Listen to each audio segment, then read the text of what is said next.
Bienvenidos una vez más a su programa Perspectivas. Les saluda Gaby Peroso. Cada vez es más incierto el panorama para los venezolanos que hacen vida en Estados Unidos. Y es por ello que hemos preparado un programa especial para ustedes para seguir contestando las dudas fundamentales que tienen todos los migrantes venezolanos, en particular los que se encuentran en Estados Unidos. Es por ello que le damos la bienvenida a Marta Arias. Ella es abogada de inmigración. Muchísimas gracias, doctora, por estar aquí.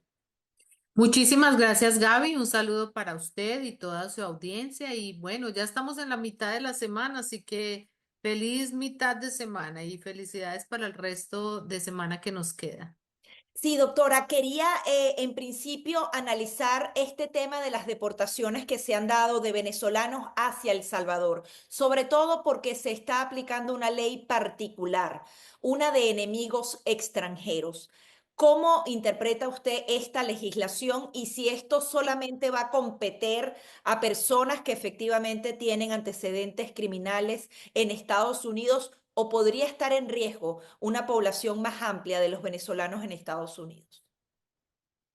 Bueno, a ver, la ley de enemigos extranjeros fue la usada para deportar un grupo grande de personas que supuestamente son parte o del Tren de Aragua. Ahí serían los que están incluidos los venezolanos y también de las maras o de las M13, que son las pandillas de Centroamérica. La ley de enemigos es una ley de 1798 que dice que el gobierno puede deportar, arrestar y deportar sin derecho a un procedimiento de corte o a ver a un juez a aquellas personas que se consideran enemigos de los Estados Unidos. Las personas enemigas son determinadas o son enemigos porque estamos en tiempo de guerra o porque hubo una invasión o una intrusión predatoria, como dice la ley, de ese grupo de nacionales. Entonces, en conclusión, sí es una deportación basada en la nacionalidad y ese es el target. Pero el punto ahora es determinar si esos personas que fueron deportadas hacia Honduras, siendo nacionales de Venezuela, o siendo nacionales de cualquier otro país centroamericano, se consideraron que era una invasión o una intrusión predatoria de los Estados Unidos por parte de esa nacionalidad. Eso es lo que le tocaría a las cortes determinar. Mm, la pregunta final que usted me hace, si esto se puede aplicar a otros inmigrantes, no creo que se vaya a poder aplicar a otros grupos que no estén, que no se vayan a considerar invasores o con una intromisión predatoria. Obviamente, invasión, ingreso a los Estados Unidos en forma masiva. Aparentemente la administración lo está interpretando como una invasión o como una intromisión predatoria.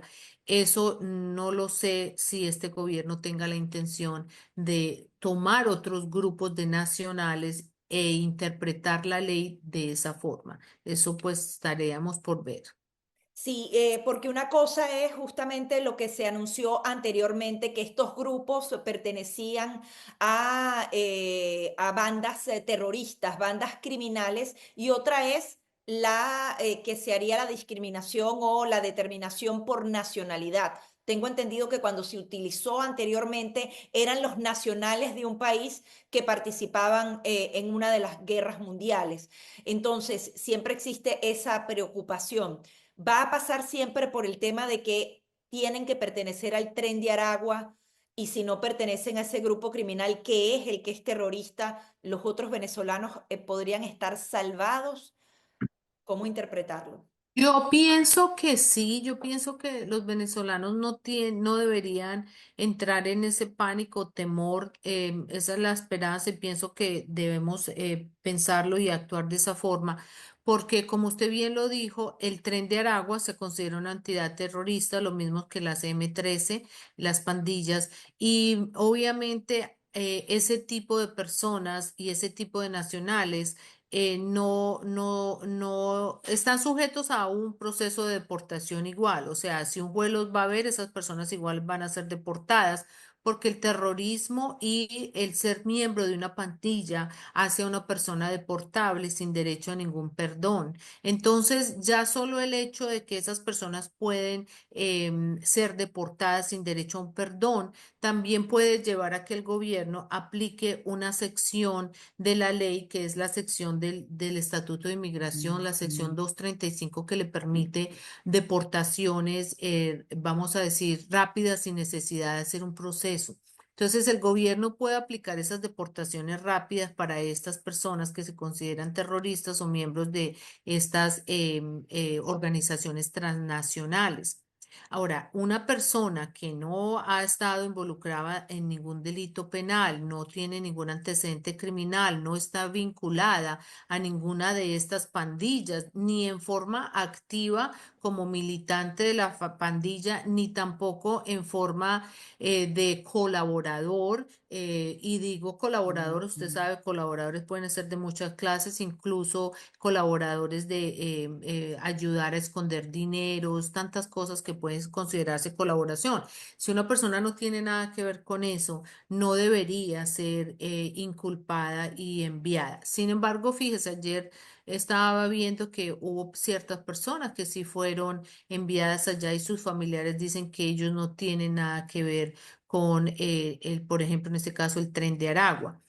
Pues entonces, eso son cosas que son delicadas, pues si la vemos porque no sabemos cómo fue la selección de estas personas, si fue porque fueron por los antecedentes penales, los verificaron y después fueron y los retuvieron, los detuvieron, o cuál fue el tipo de selección de estos individuos específicamente. Yo siempre digo, mire, el papá, la mamá, los hijos, todo el mundo va a salir a defender posiblemente a sus familiares. Y también hay muchas ocasiones donde las personas se meten en problemas o en estas pandillas y los familiares ni siquiera saben. Pero bueno, vamos a esperar a ver que salga a la luz pública si es verdad que este número de personas o individuos de verdad tenían esos antecedentes o con el Tren de Aragua, con las pandillas.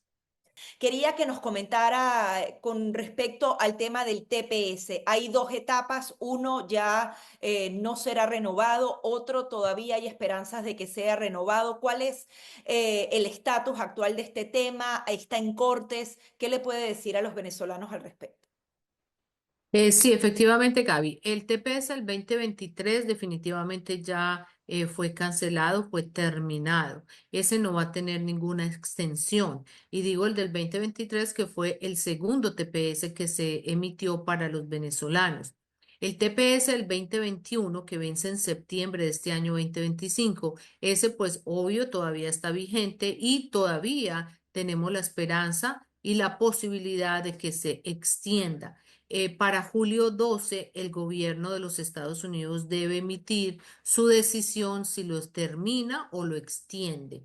El estatuto también dice que si no, el gobierno no se pronuncia, es decir, si hay silencio absoluto, automáticamente se extiende por 6 meses. Entonces, vamos a mirar, julio 12 sería la fecha para estar mirando, a ver qué dice el gobierno y si no dice nada, vuelvo y repito, habría una extensión automática de 6 meses de acuerdo a la regulación.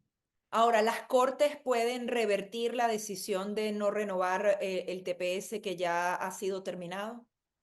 El TPS del 2023 que fue terminado, sí fue demandada esa decisión en las cortes. Sí, la corte podría, porque es un juez federal, emitir una decisión o de que ordenar al gobierno que tiene que continuar con él o también de ordenar una medida cautelar. Hasta el momento no ha habido ninguna medida cautelar. Las medidas cautelares se presentan como para que no se aplique lo que ordenó el gobierno mientras el litigio continúa. En este momento no hay ninguna medida cautelar, quiere decir que la terminación continúa siendo considerada válida. Sinceramente, yo le digo, es mi opinión jurídica como abogada, que no creo que esta demanda prospere. Los argumentos argumentados por las partes peticionarias de esta demanda son argumentos muy débiles. Un argumento dice que es discriminación porque no se consideró que esos venezolanos que llegaron y aplicaron para el PTPS del 2023 los han considerado violentos o involucrados con el Tren de Aragua y que esto es, vamos a decir, un prejuicio o una discriminación. Eso es uno de los argumentos. El otro argumento dice, en este momento, ¿cuál es el otro argumento? Ya se me olvidó el otro argumento de tanta información. El otro argumento también decía que era como un perjuicio, un daño, porque se había presentado y se había quitado rápidamente después de que la persona ya habían muchos de ellos mandado las aplicaciones. Usted si se acuerda cuando fue anunciado, la gente empezó a hacer esas renovaciones y pagó. El gobierno sí está devolviendo el dinero de aquellos que pagaron la renovación. Ese dinero les está llegando, estén atentos. Hasta ahora tengo entendido que va muy lento el reembolso de ese dinero. Entonces, esos dos argumentos, como le digo, son dos argumentos que no son muy fuertes desde el punto de vista legal y yo personalmente no auguro mucha suerte a ese litigio. Doctora, nos quedan pocos minutos. ¿Qué le dice a los venezolanos que se queden sin esa protección temporal que tenían en Estados Unidos? ¿Deberían volver a sus países si no logran otra vía legal para permanecer en Estados Unidos? Bueno, obviamente como abogada y como los abogados aquí en los Estados Unidos estamos obligados a respetar las normas de licencia. Yo no podría, ni ningún abogado, decirle a nadie que se quede sin un estatus legal. Eso sería incorrecto.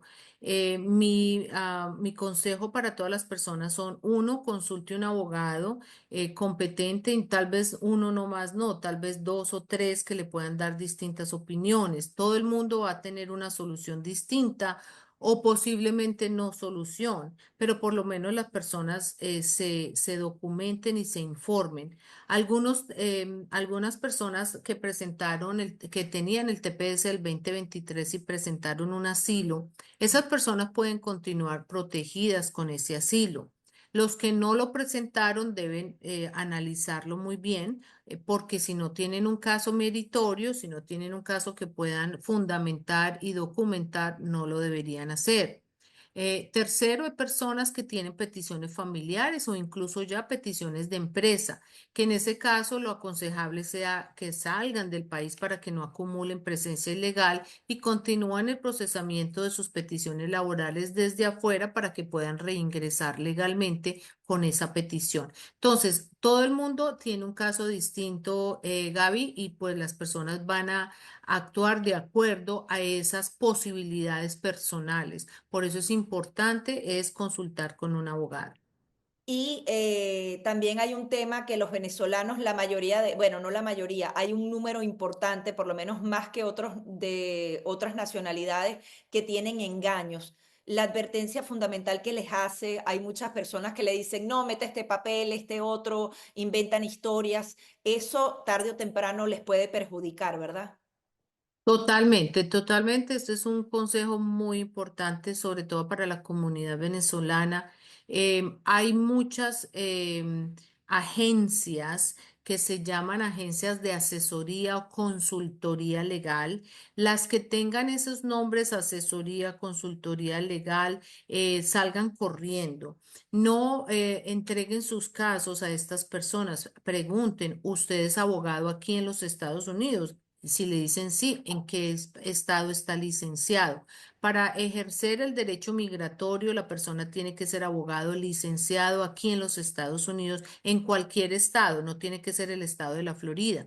Hay la barra, se llama la barra de abogados de cada estado, es la que da la licencia. Por ejemplo, la barra de abogados de la Florida, la barra de abogados de Illinois, de New York, etcétera. Ustedes pueden ir a la página web de la barra de abogados y buscar si esa persona está licenciada o no. Es gratis gratis, no se demora más de 3 minutos entrar y buscarlo, y esto es importante. Incluso allí aparecen los antecedentes disciplinarios de las personas. Hay abogados también que tienen antecedentes disciplinarios de suspensión y eso pues es importante que las personas se documenten. Hay muchas personas que no indagan sobre esto. Hace poco vino a mi oficina una persona que fue a un consultor legal en Broward, le estaba cobrando como $25,000 por hacer un proceso que ese proceso no tenía ni pies ni cabeza, o sea, iba a ir, es un proceso totalmente sin mérito, pero $25,000. Estas personas, tengo entendido, eran de nacionalidad venezolana los que estaban proveyendo el servicio. En West Palm Beach aparentemente también hay un centro de consultoría que es muy grande, tiene muchos adeptos, tiene muchos clientes. También son consultorías legales. En el Doral hay cantidades, sobre todo personas que presentan asilos y les inventan las historias a la gente y todo. Tengan cuidado, por favor. Inmigración tiene bases de datos, tiene bancos y ellos saben cuando estos asilos vienen de esa oficina del Doral, todos van igualitos con la misma historia. Obviamente la gente no se da cuenta. Entonces ya inmigración sabe, mire, este asilo es de la oficina de fulanito allá en el Doral y los van acumulando. Y tal vez todavía no los han arrestado ni nada porque ellos van creando esas evidencias, pero sí hay muchas de esas agencias que le hacen el mismo asilo a todo el mundo. Tengan cuidado, busquen su abogado de inmigración y recuerden que sea licenciado dentro de los Estados Unidos. Si está licenciado en Venezuela, en Colombia, en Chile, no, ese abogado no está capacitado para ejercer acá a no ser que tenga una licencia. También quería su opinión. Sabemos que esto no ha sido aprobado, pero es un rumor que ha venido corriendo con fuerza. La posibilidad de que los venezolanos tengan una prohibición de viajes hacia Estados Unidos. Su análisis jurídico con respecto a esta posibilidad y a qué se enfrentarían los venezolanos. Sí, efectivamente, el New York Times y Reuters, dos agencias de noticias grandes y de buena reputación, anunciaron la semana pasada que posiblemente esta administración vaya a emitir una nueva prohibición de viajes o travel ban. El travel ban anteriormente fue emitido en contra de los musulmanes o para los musulmanes. En esta ocasión hay tres grupos y en el primer grupo estaría Venezuela y Cuba.